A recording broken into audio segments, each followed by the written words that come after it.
Keyboard shortcuts are a quick way to navigate programs, menus, and windows for better workflow and task management. Here are some useful keyboard shortcuts that every Windows 10 user should know.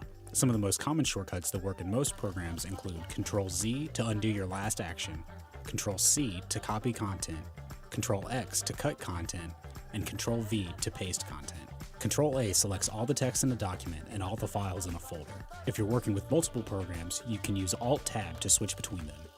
Alt-Escape allows you to switch between programs in the same order that they were open. To see all programs and background processes running on your computer, use the Ctrl-Shift-Escape shortcut.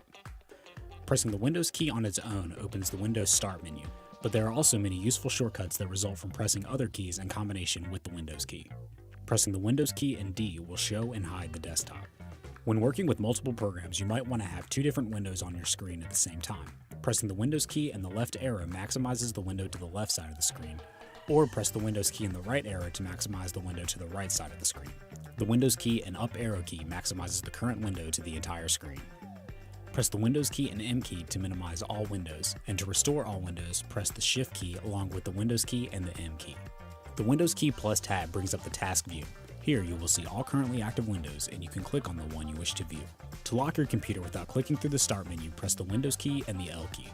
Pressing the Windows key and E opens a File Explorer window. To search files and applications using Cortana, press the Windows key and S key. The Windows key and R opens the Run dialog box. Here you can type the name of any program, folder, or document and Windows will open it for you.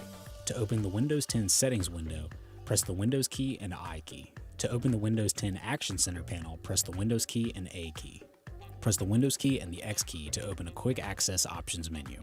Use this menu to access key areas of your computer, such as File Explorer, Task Manager, Network Connections, Power Options, and more. Keyboard shortcuts are a great way of saving time and increasing productivity. Find the Windows 10 shortcut keys that work best for you.